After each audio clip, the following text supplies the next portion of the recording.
المخرج والفنان الكبير نور الدمرداش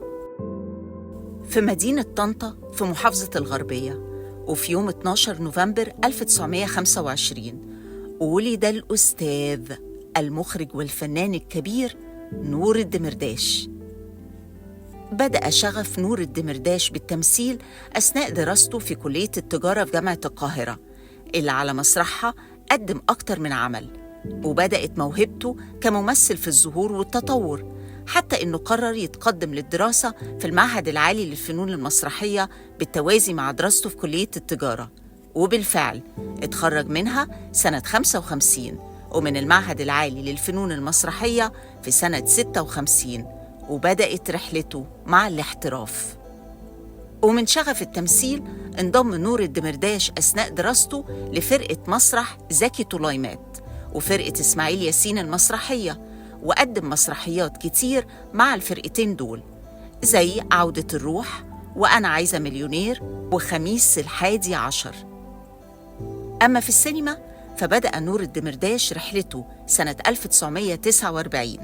لما قدمه الفنان الكبير أنور وجدي في فيلم ليلة عيد، وده بعد ما شاف موهبته وقرر يرشحه للعمل في السينما لأول مرة. وبعد كده اتعددت مشاركاته وقدم أفلام كتير جداً زي المليونير والبنات شربات وأدم الخير وغيرها، لكن أشهرها بالطبع كان دوره في فيلم عنتر بن شداد أمام وحش الشاشة فريد شوقي سنة 61، وفيلم صغير على الحب مع سعاد حسني سنة 66. لكن التحول الحقيقي في مسيرة نور الدمرداش الفنية جه لما قرر إنه يسافر لإنجلترا والولايات المتحدة لدراسة الإخراج التلفزيوني، ولما رجع لمصر تم تعيينه في التلفزيون المصري عام 1960، وأصبح أول فنان يتم تعيينه لإخراج الدراما في التلفزيون، وقدر من ساعتها إنه يقدم عشرات المسلسلات اللي حقيقي غيرت شكل الدراما المصرية.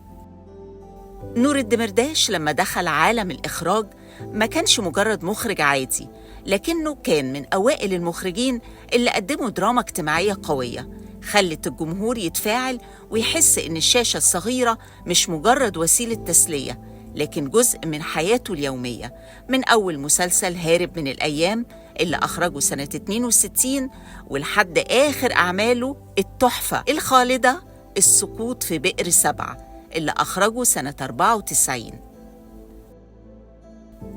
أكتر من 100 عمل أخرجه الفنان الكبير نور الدمرداش طول حياته الفنية، ومثل في أكتر من 56 عمل فني ما بين سينما وتلفزيون، ده غير الأعمال الإذاعية والأعمال اللي قدمها على خشبة المسرح سواء مخرج أو ممثل أو كاتب. ذاخرته الفنية كبيرة جداً، واللي سابها لنا الأستاذ قبل ما يرحل عن عالمنا في 7 فبراير سنة 1994 بعد ما حفر اسمه بحروف من نور في مسيرة العبقرة من الرواد العظام في تاريخ التلفزيون المصري وفي قلوب عشاق الدراما العربية في كل مكان.